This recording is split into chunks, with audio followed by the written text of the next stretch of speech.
Abusia ya mobibia ha premu atu Ghana this year. Mobibia ha mu akwa base wodi wafidie no atu HYTV. Yorke FM ene yebutu yi na HYTV afakase ene live. Ensam awudu a akoso wo oman mu ni nturo ene ne ntwirada so. Ana yabua no se kasebo ayede ba besom wo ewo HYTV ene Yorke FM so. Kasi ene yabua no egu abefo ntenta kase no so ntu betimi anya bi akenkan ahwe bi wo ho ebre papa mu no wadwenkyere bi aso Facebook HYTVGH and afin so YouTube HYTVGH okenkan nyina okyenyina de wadwenkyere no gu ha ye bekenkan nyina kma ede amount enuma ko aso yasene na ansa na ye beko nyuma ne so no kasi ebo ne de ebedi mu akoti ni bi ni Ghana man pani His Excellency Nana Danko Akufo-Addo ane aposifo akodi nkita ho na ensama odi ato omo anim se bafua ye de emu nsem ebebro eno nam so ema posisa hene di IGP yewra Dr. George Akufu Dampare enso akasa Ghana for de okasa pe obi apentem akwakotie no obi aho pre no ya branche ne daso no tinso wo bema mu ono so nsem ben no odi tudwa se Ghana man pani kasa wie ne no so ho nsem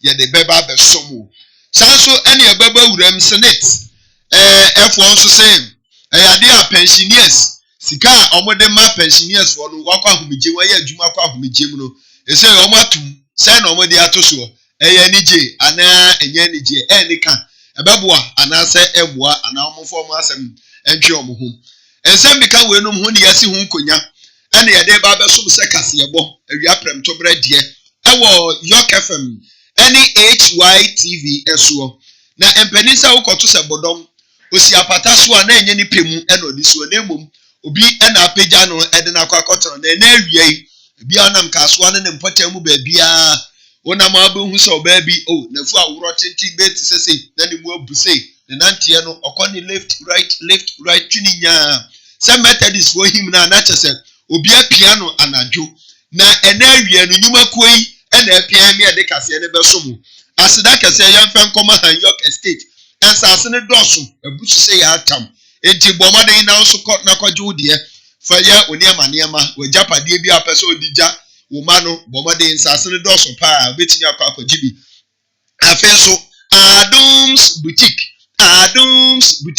tade no se otimi se tade de betere TV so na ni da hopa anite ho twa bronya enu ane edidi Eastern so di ade ma ebe no anso na edibedi bomade na bowuram no kuna akwaji bi fa koma wadofo ma me surprise obi a 0243 708 485 0243 708 485 nyuma ko ya dawroma no ma so masre ma me de kase ne ba beso mo ene awie okenkanfo eyeme His Excellency Nana Kwame Owusu Nana Tino the Akyem president me twa me ho tew me ba nsam ni nkire mu ye de beba beso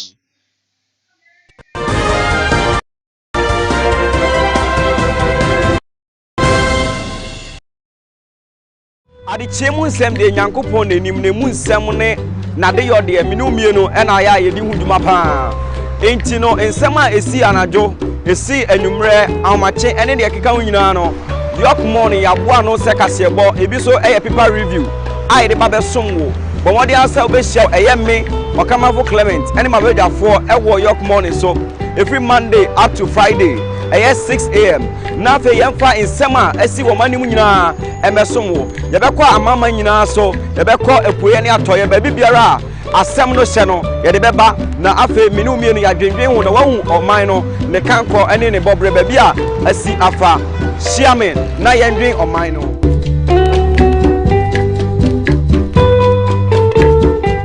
ade chemu nsem de nyankopon nanim ne mu nsem ne na de yo de aminu mienu ena ya ye di huduma pa enti no nsem a esi anajo esi anumre awmache ene de keka nyina no Yorke morning ya boa no se kasebo ebi so eye paper review ai de ba besom wo bomode asa obehia eye me okamavo Clement ene ma bedafo ewo Yorke morning so every Monday up to Friday eye 6 AM na fe yemfa nsem a esi wo manim nyina emesom wo ye bekọ amama nyina so ye bekọ epuye ne atoye ba bibiara asɛm no hyɛ no yɛde bɛba na afei mene umienu yɛadwendwen ho na wahu ɔman no ne kankɔ ɛne ne bɔbrɛ baabi a asi afa hyia me na yɛndwen ɔman no.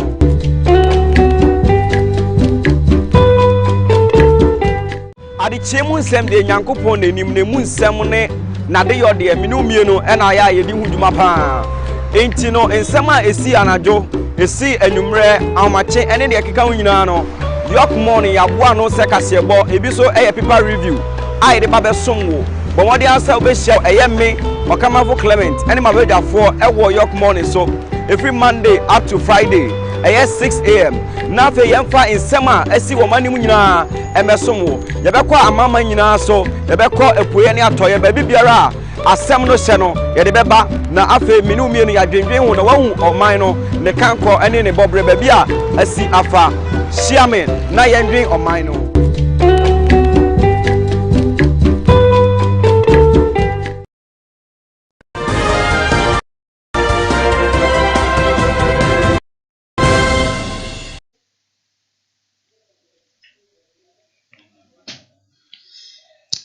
Mo bibi akwa ba fe na wo de wa fidie na to ahye ne nso se eda Yorke FM Hytvgh afa yen live na ye de eni na mu afe yen hye ensem no ase Ghana mampani His Excellency na nado danko akufu ado ene aposifo akakodi hye mu nkitahudie akoso na wache se okasa furu apa a wakasa na wache se police medical emergency fund ayade a eyensi achiba na yade bo aposifo ho ban se ebi obi ye adwuma na to renchem bi sebe akwakoto no na se ohaw ne amane bi akwakoto na yade bi aba bebo no na akromfo renfo aba bedi na yiram ayade omo aye nhye se omo bebo sa nkofo nyina ho ban yensi achiba de ama won na erekamia se sa de na ejigu yi na die Ghana mampani His Excellency na nado danko akufu ado akwakoshi mukina say ne de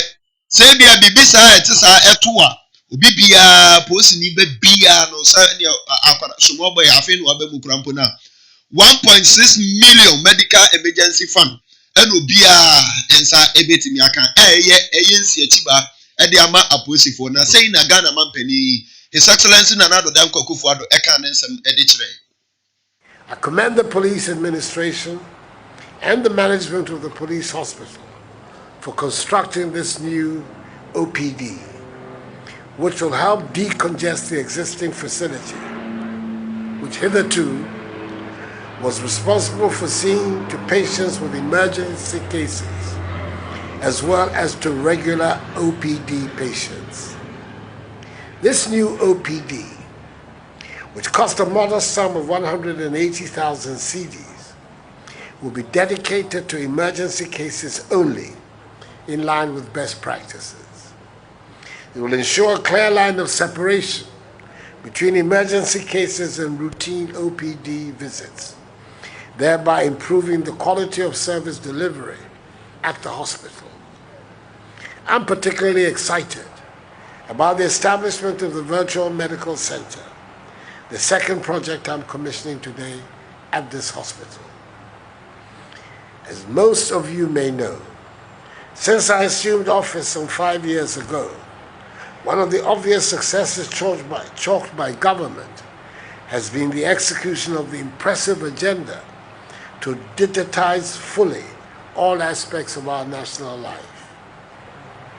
Constructed at an equally modest sum of 50,000 cedis, the Virtual Medical Center, which is an end-to-end video hospital management system, will allow patients, no matter where they are located in the country, to undertake virtual consultation with healthcare professionals at this hospital.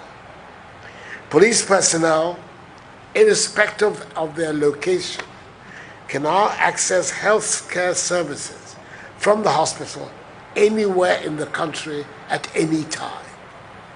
Officers of the service are guaranteed a protected platform for seamless consultations with the doctor. Beginning with virtual OPD attendance, through diagnoses, laboratory referrals, prescription of drugs, and subsequent reviews. All of these medical processes can be done without one having to travel from his or her station. Indeed, if the medical situation of a patient demands a higher level of attention, the medical doctor will immediately make the necessary arrangements for the patient to be evacuated to the nearest medical facility for treatment. This virtual medical center, the first of its kind in the public sector, is indeed worthy of it. I'm delighted to launch the 6.1 million CD Police Emergency Medical Intervention Fund, aimed at providing immediate financial assistance for the medical treatment of police officers who get injured in the line of duty. I've been assured that beneficiaries do not have to go through the usual bureaucratic and the associated delays which have in the past resulted in some cases in personnel losing their lives whilst awaiting treatment and the deterioration of medical conditions of some others. As we present the first three beneficiaries of the fund, Chief Inspector Victor Anako, Inspector Theresa Ohene, and Corporal Isaac Suman Opoku, with amounts covering the cost of medical treatment in Ghana and abroad, I'm hopeful that all police officers who require medical treatment will receive the best of care without recourse to the cost of treatment.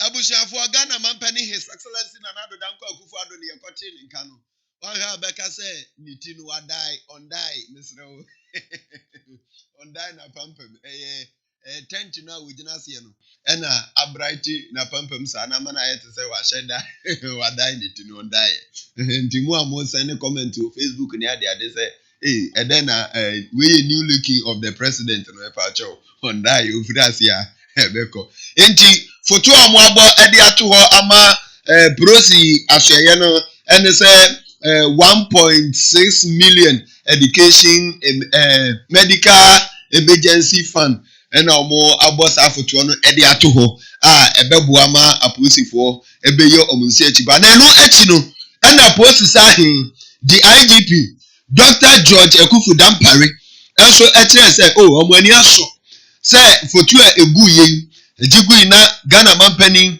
akɔfa de ato na bam na wasɛm kena ɛyere so pampee ma sese deɛ adeɛ ne ba bɛgyina ne naso na wɔkyerɛm deɛ di kan ɔse posi ahyɛ no ani agye paa na anipa a ɔmo kɔ ahohiahia mu anasa to rentɛm bi to wɔm efiti afi mpem mmienu ɛne enso 2007 ɛde ba nyinaa no obi ansa bɛka ne deɛ bia be benefit afiri mu kama dia to so mienu wo sunsun a atobranchem bi ato wo na sa wo adwuma mu na oha ne amane bi aba be so wo no ene okọ internet no so abafo ntintan kase no so police asoye ene ogogo a wonim se de wo abaye no ene police healthcare ubetimi afa sa akwanya ne so na so nsa ka wo de bia be kama kwa ne ubafelo forms ni ahodo nyina do rank no wayi nyina atototo ho ubohu a na ntempa so ano nsa etimi account dia police benam so e de akomu asei na Dr. George Ekufu Dampare 1 enso e kan nsem. To your commitment towards the provision of logistics for the service and also ensuring the welfare and the well-being of the personnel of the service. Indeed, history will be very kind to you when tomorrow comes. More importantly, Mr. President, of the 3 projects that you are here to commission for us, the first one is to do with the new outpatient department, which in the past was part of the emergency department, making it difficult for the personnel to give the best of their services. With the decoupling of the normal OPD from the emergency department, we know that the service delivery at this place will improve and become better than before. The second item for you to look at, Mr. President, during the commissioning is the police virtual medical center, which has been set up for the purpose of ensuring that police people across the country can access health care from the comfort of their homes, the comfort of their offices, the comfort of their duty point, and the comfort of their villages and towns and cities that they work without necessarily showing up at the police hospital. We know that this project, if it is carried on to the later, it will help us a lot and make the access to medical care for our personnel very easy and accommodating. The third one, Mr. President, is to do with the launch of Police Emergency Medical Intervention Fund for providing financing for personnel who sustain injuries or develop one medical condition or the other in the course of performing their duties. And Mr. President, for us to see the significance of this very project, I would like to present to you the first beneficiaries of this fund. And I would like to start with Chief Inspector Victor Mark Anako, who for almost 15 years has been waiting for this opportunity in order to have an artificial leg. He was in an operation in Sawam. They were called to respond to a crime scene, a robbery crime scene, a bank robbery crime scene at Sawam, and he was shot by armed robbers in 2007. And Mr. President, the resources to take him out during those years weren't forthcoming. And this gentleman resigned to his fate and never showed up, and he was fully or virtually forgotten until today that he's being presented. You will be presenting to him the full cost of his medication in Germany. Mr. President, the second person, in order for us to just look at how important this fund is Policewoman Inspector Elizabeth Teresa Ohene, who through job-related sickness became bedridden for so many years. Indeed, the issue started in 2014, and she once again has to wait for all these years before being able to also have the facility, the resources to undertake the operations that she needs. Indeed, she's here today because she has gone through the first session of the operation, and the second one is at Focus Medical Center, which is slated for later somewhere next month.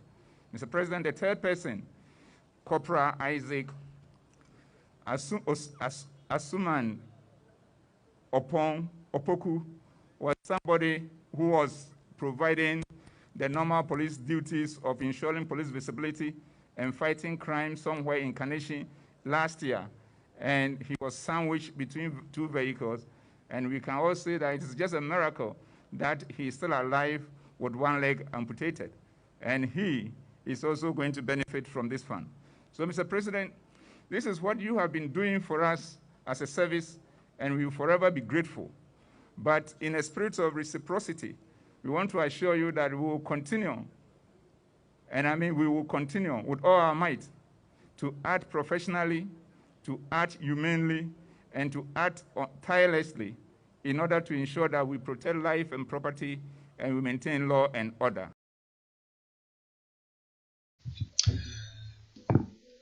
IGP Post Sahine, Yura George Akufu Dampare, Nene, any nymphony, and Yakohe, Nona, Sadia, and some Nekono, Ara Hokakra, Pussy for bread, show beer, or call, or how mu 2007. Binsu last year, ya Kaneshi, Yakwaku chat, Nene Bako, Nina Ejuma, na oye.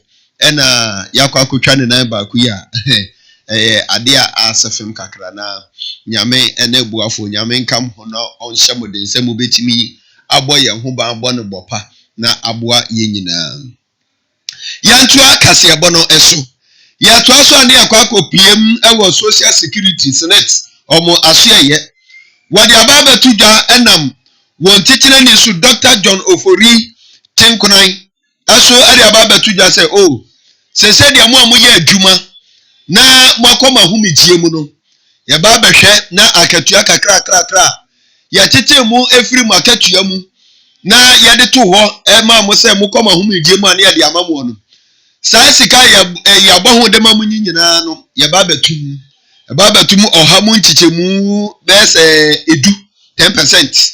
Hamu nchichemu du. Baba tumu the amount e dia wa je bese 300 Ghana cedis 3 million kan it is kanu. Ezo baba je 332 Ghana cedis 3 million and 302 cedis. Kan it is kanu dia no. Enti 300 cedis now obaba je 332 Ghana cedis. Na say ena obo amane a kire nsantrofo wo bra oni yedi nhyiamu. Fibia yesimu a eye snet a yehwe omo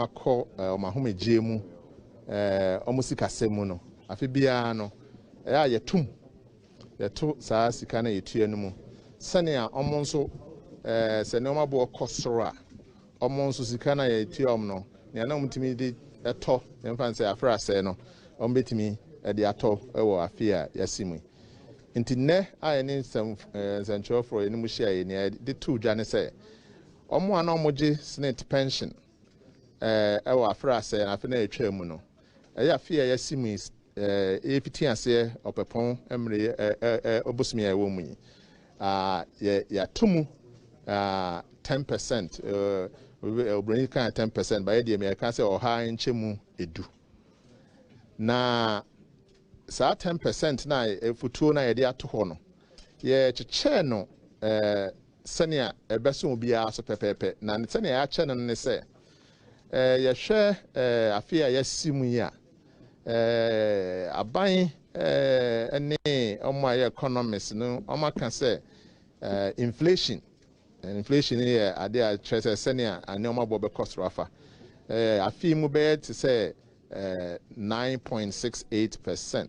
No choice a nkron ne akyirepɔ aduasia nsia ɔha a ɛsɛ wokyemu a ɔha nkron ne akyirepɔ aduasia nsia ɛna sɛ saa na ɛnɔma bɔ bɛkɔ soro afa enti no obiara na ɔgye snet pension ɛyɛ afi etwa mu yi obehu sɛ ne akatua no yɛatomu by 9.68%.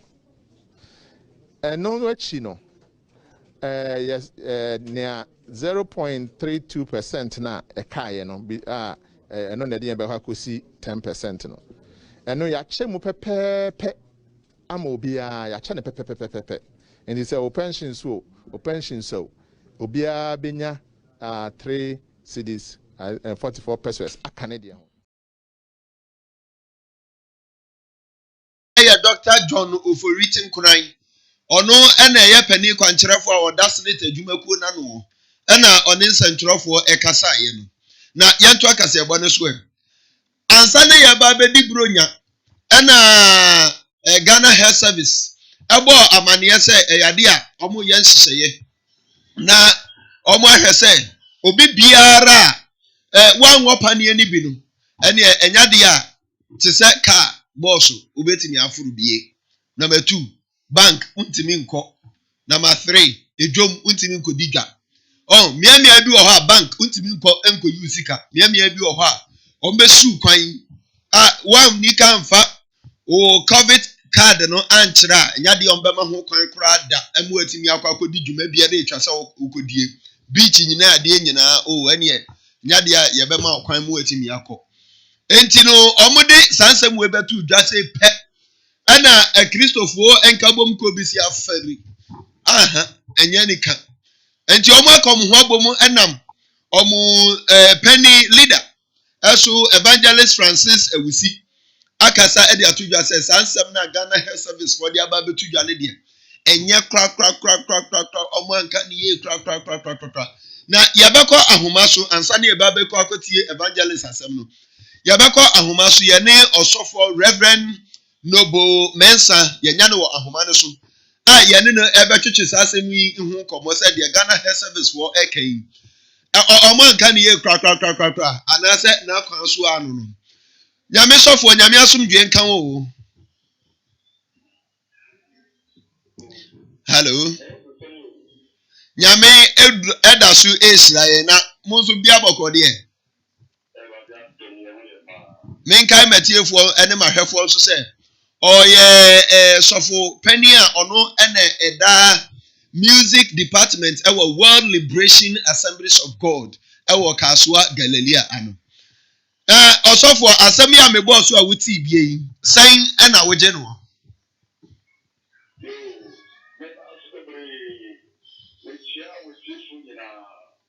Atiefo agye wo so.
They should think about it, the second thought.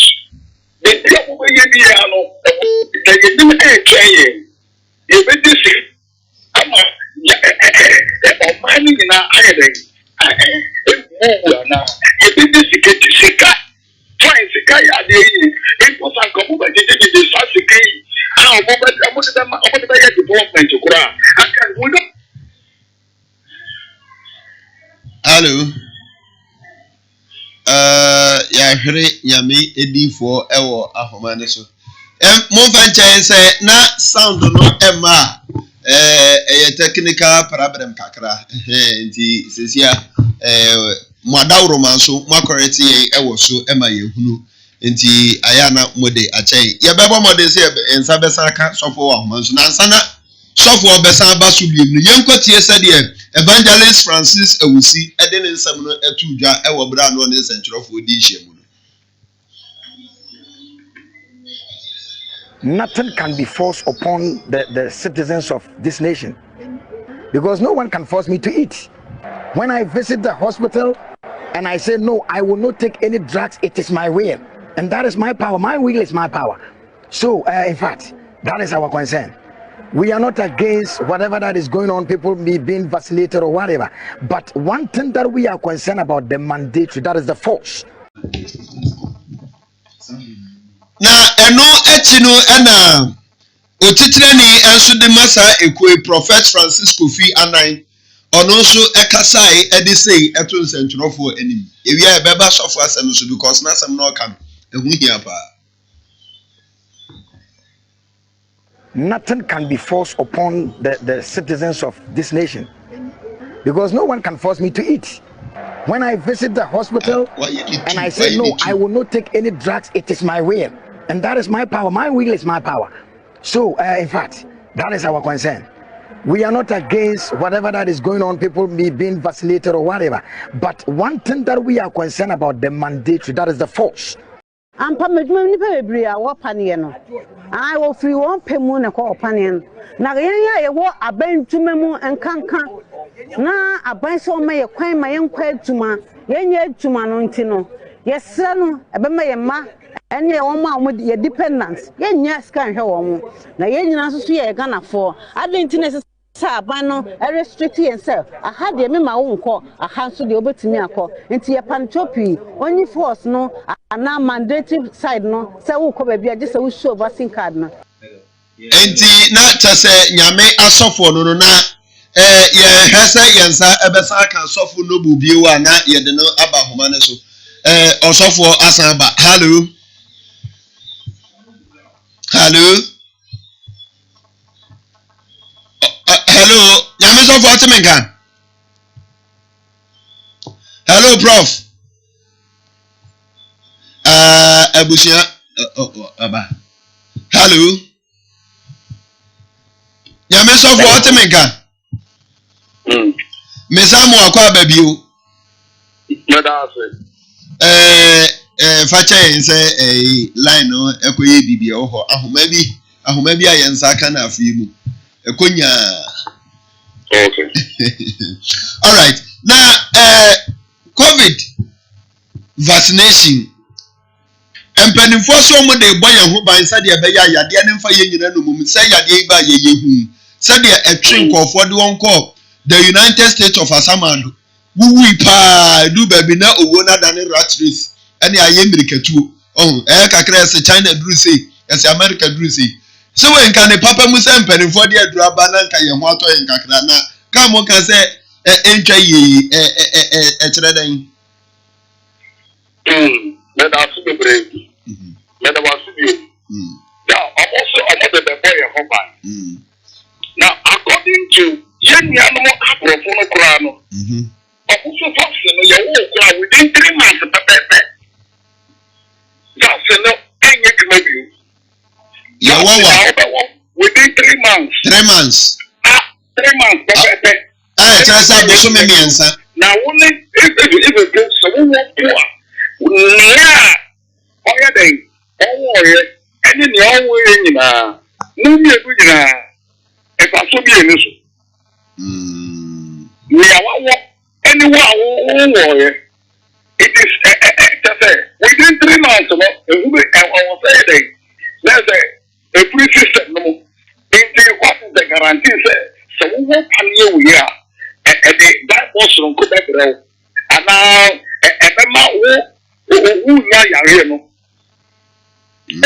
fact, I was someone. Let's look at it. The second thought.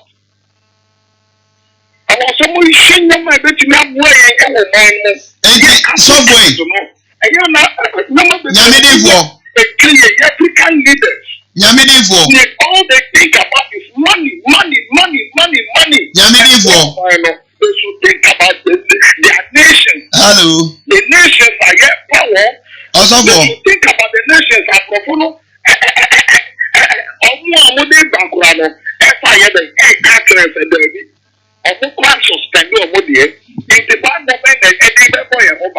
And then the Bayama so much. We are insisting on young nipper or minus a year by force. Also, yes, sir. My young Miss Yenibre, oh, it's the Yanfa way in Chatu. Compulsory now, or more yano, say your session, say Ubia, one bank, and no, Monfuasu, and now say, just a panian and Casana, at Mompe.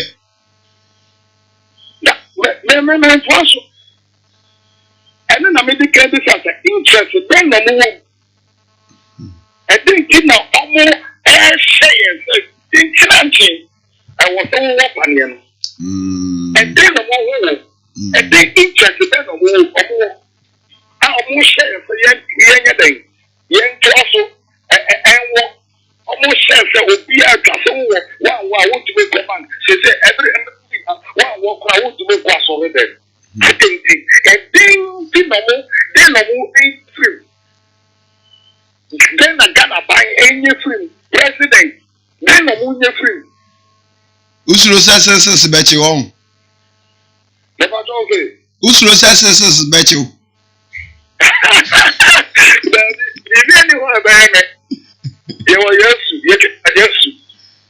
Yeah, that's a baby, so Jebra need to shrink. I was somewhere at any guy, Reverend Noble Mensa. Now, ono a young music pastor, our World Liberation Assemblies of God. Now, watch an adjoin the Afahu, says in Tinadia, or Belpanian. Oh, Hannah's go to Panian dear. Ah, well. And what's a more? Young talk at your bonus. Producer for a word, be as your bewalk, but one dear. And so, Mumway, almost your man on our walk. Bumpire say, I can't from Famara. Young talk at your bonus, so now Yanko Akyem Ewo Podoi. Now, Podoi, Anna, Adisia Ewo. Omo Jalai, crack, almost say. Omo Ensasi, any info Madodo, the Ohonum. A yadia, Langa the four, Ababa fans Asino, a Fomunuma, any Japadi or Moyena, Biado Coco, Biado Cashew, Biado Bayreni, a Fudia Huduano. Langa the four Abafenina Numum, Oko, a yadia was a document, I say, be a Woko Fum, Coco Pepper, Irabia to a Chabodi. Ebia wasu suma fidie bia yi ofui ene oriata bi na kwakwa bia baba wi obeduru ho no ne abisa say krache wo kwai asase ne ye ne ebo ho ban ne apamon na emane kontiba bi om de be so no wana abedwane ye eno enam so mo buofu ama assemblyman akane assemblyman onimonyamfo Richard Courage Eli enso e de ababetu ja chese oh Sadi and the Nadia and the he not happy too much. It's a bar now Oman the night any Emra Sapode mentioning him honum and I say be I honum send a bear a babuana in fact I could say near the idea of how much me I had the aboa now or I am a man of myself and God is controlling my life. But I have to continue saying the truth because the Constitution of Ghana is governing all of us. So I am calling on the IGP. I am giving 7 days ultimatum to the IGP to put the police on their toes to come and then see all happenings in Japan police station and then the Pore community. I am sure the media is now on the ground. They will cover everything and then the whole Ghana or the whole world will watch it and then listen to our plight. It is uncalled for. It is unconstitutional. But after the 7 days, if IGP doesn't take action, we are waiting for his letter to give us the green light that we should defend ourselves. The law enforcement authorities. But in actual fact, the police are not helping us in the area. Whatever report we give from the district, from the police station through district to region, nothing has been done about it. At times when attacks have been effected on the people, some of the people in the community, they rush to the police. They will just ask them to go. They will not even record their receive their complaints. And again, sometimes they will take the complaints, but they will not work on it. And if you are denying someone a justice, you know what will happen afterwards. Are we Ghanaians? Are we also binded by the 1992 Constitution? Are the police doing their work? I don't think so. Because we cannot take it upon ourselves. If IGP refused to abide by the 7 days ultimatum given him, we know he's performing. He will do. But if he fails, then he should give us a letter that we should defend our lives. Ultimatum ya. Hini bi kwaka bichira na nadu ade nsem bebere baye. So anya onu no betimi am ultimatum no. Ana we de former assembly member.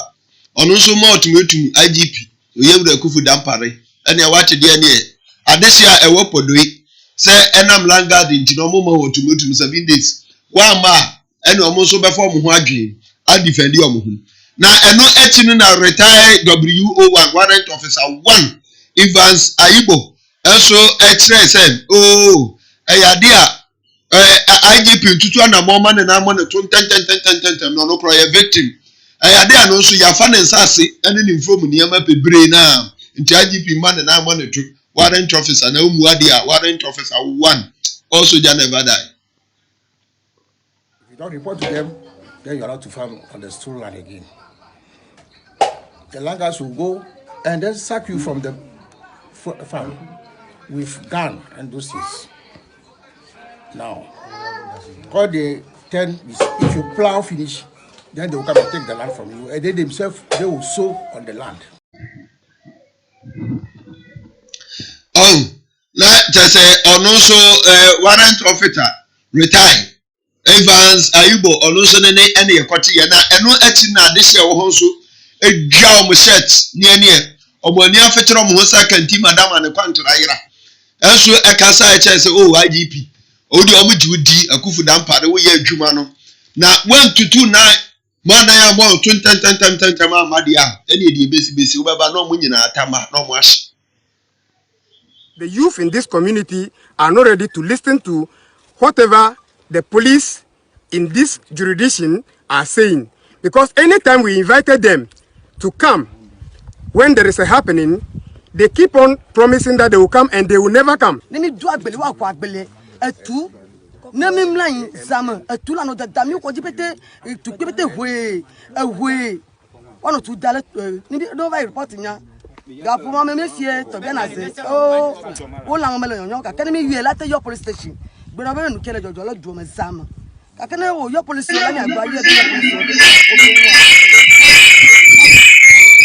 Abusiana adise bia ewo podoi enso ena yekote omunka no na yefiri podoi ne mpata mu na yebepie mu Ghana Togo asie so na enam asia enam COVID-19 ti yetoto yase mu no ena ukopie mu odade ase adele community a adise wo hosraban koto sraban pa de chopa kotodwe egufom ensadansa yam pachew se Ghana banhwe no omebie boda no enfem omu said ebe ya omu betimi akọ akodidwa ewo Togo na Togo fo nso aba bedidwa wa ha na enam si yetoto boda ni mutini o ama niema ti go so ase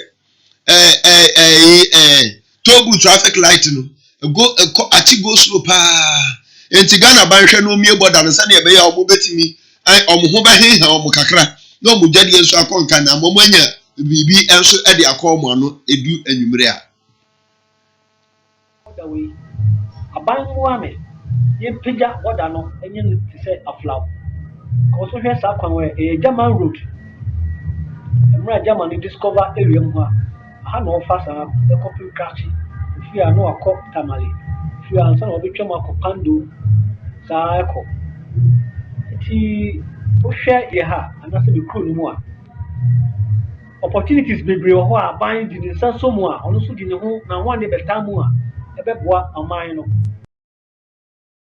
Yeah, good afternoon. But what you mean? Abusiafo na chese adese bia ewo Togo border no so na ye otis omo kasa na enu echi no ohima so wo ho isafu okuno enso ekasa na sei eno okire ni nsemu ekire nsantwerofo Yesra aban so amna mbeboa yese market bimpo na obeye amaye kurodua yimu a na aban aba beboa ye na wasi market amaye na Togofo na omuso anuso eko enkwanta no omudensa entra ye ha ensa mfanduso ya enkonkwanta na edwa no se edidwa wa ha no mo a na emputuo eni anokro nso beba kurodua.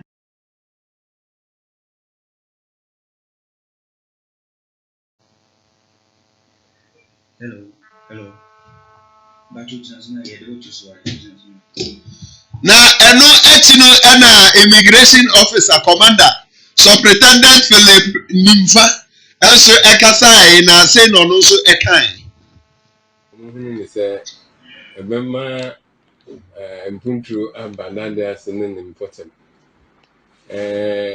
man mmɔfra mmabunu benya adwuma yɛ sanse ɔmo akuafo na dɔso so mbetu ɔmo no ba na ɔmo de abadwa so kaa ne ade ne nyinaa no bebre na asoa abusuafo pani ayakote ne nkan immigration officer commander ɛwɔ potamu ho Togo ene Ghana asia so ho superintendent Philip Nimfa ne ene ekote ye no na yemombura apomdin ensemu ya ade ayafa ato ye ho so na ye bo ho dawuro oba afa yefunu bra etwase okọ antidental eno krampo no ene de ben na ebribe mpo ene ese wo hye antidental asie ye ni senior midwife ono aso na ye CEO edema Restoration Health Birth Care Center.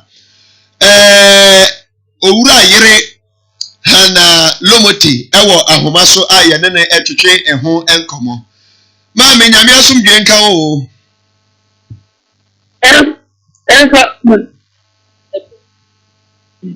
Hello. Hello. Ma me nyame asomdwe nka o. Enka o. Na empombo ko de. Hello. Hello. Me pa cho temenka. Da ho kakra bi maye. Ai gracias. Afi de o temenka. Pa temenka ko me aspen on ya ke subayan temenka. On sa dan temenka o. Pa temenka. Sesi aye.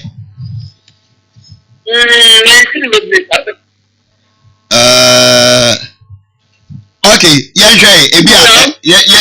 manage ni kakra kra beba. Ai. But na do mo nya ma yo. Ya te ya kra. Line ni o. Enti okay. Ya tiani say. Ya ka say ANC a. ANC ya dia bai. But mo na ni mo nya na. Mama me yansan fro bio ai. Me yansan fro bio ye be frɛ Madam Hana Lomote ye be san afre ni bio na ye de no aba ahoma ne so.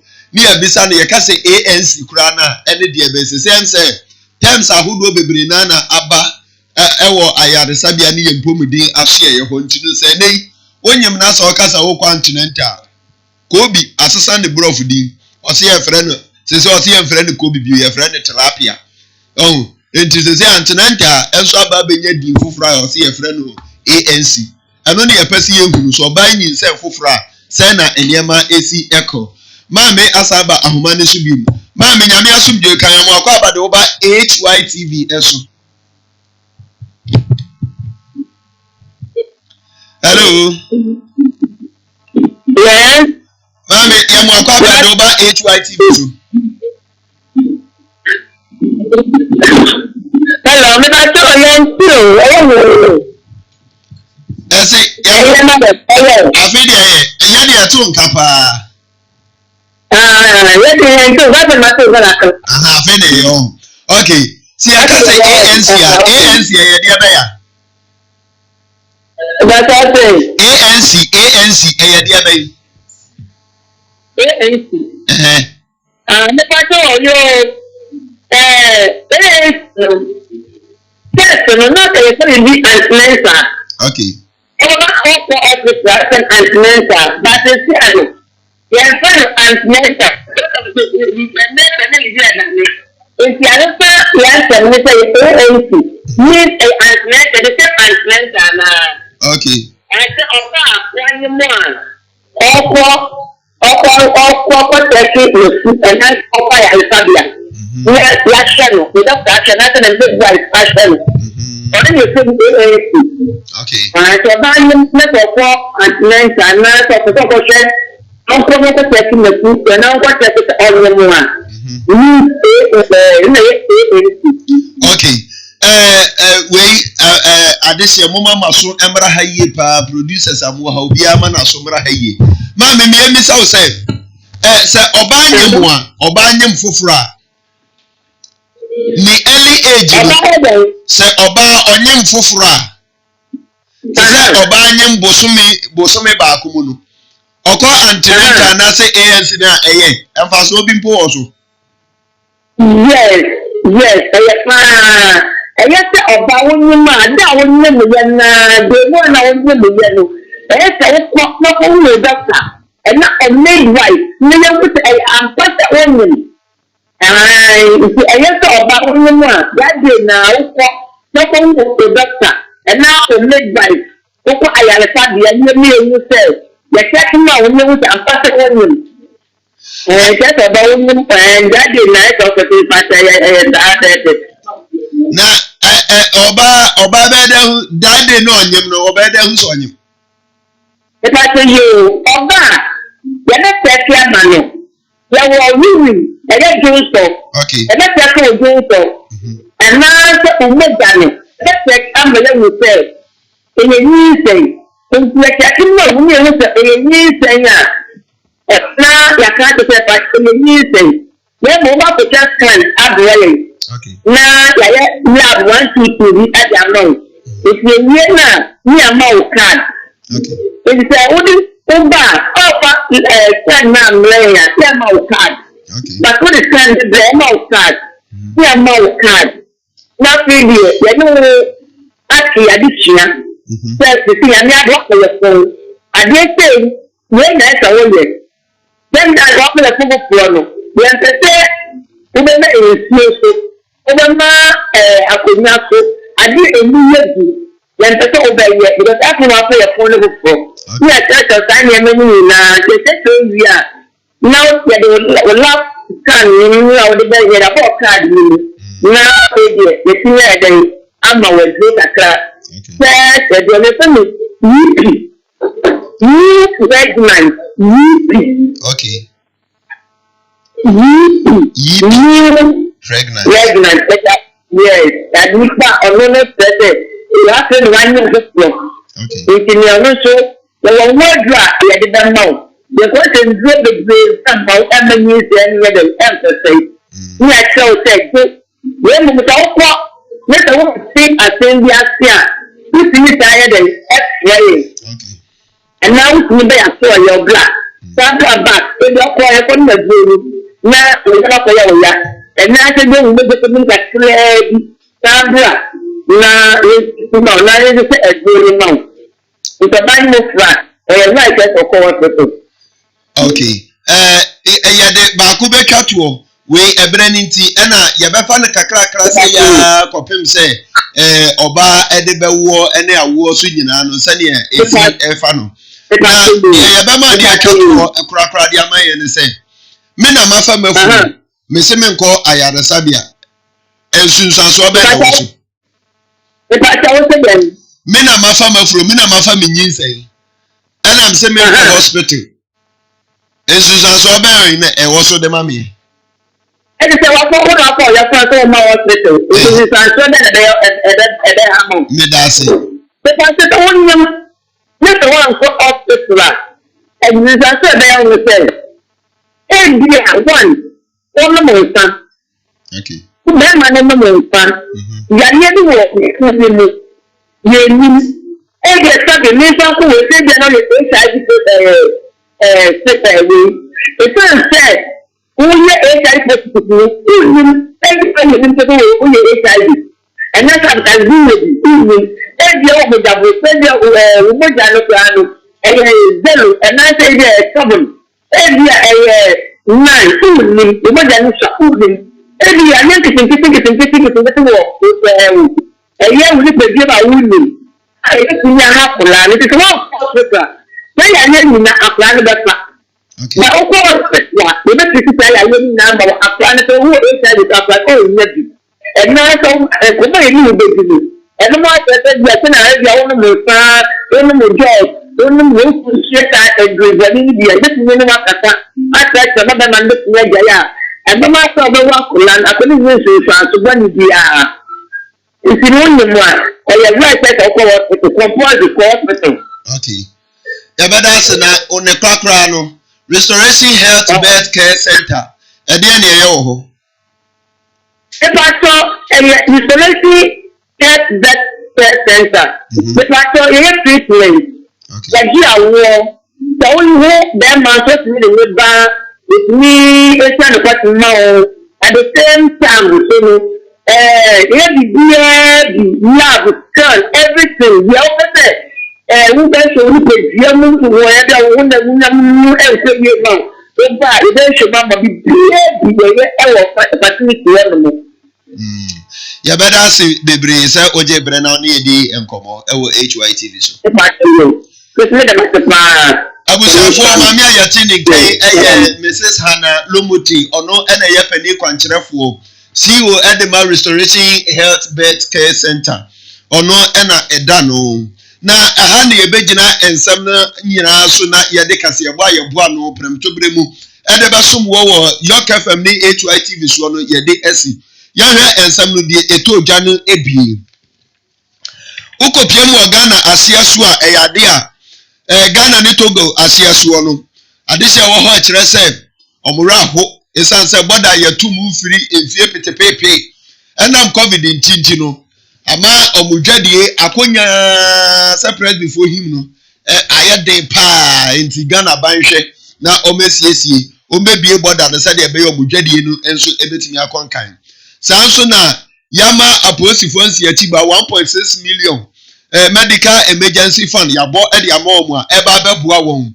emo omo apomudi eni ni hwegu enam so madam pare IGP post sahene enso ekasa wo sa adwumadie no ase nsem bi ka we no ho eni esi hu konya wi aprem to bre mu ede ba besom wo saprem to bi akase ewo Yorke FM ni HYTV so na enyuma koya dawruma na so ya sene me de kase bode bre yamfa seda kase ne mfama han Yorke state nsasene doso 0243708485 Adams Boutique ntade ne ebebre gu ho se champagne broni ya ne akofa de aba besa ho nti we nya de broni wawu de bru obi ahye ene yayi da bi we ye de oye ya na ne afa de asen ho African print papa bi nyina wo ho 0243708485 0243708485 enyuma ko ya dawroma na so ya sene me de kase ne eba besum wo producer Clement Okamafo Clement ene eboy ya chidom ma sansem ni nyina mu kuma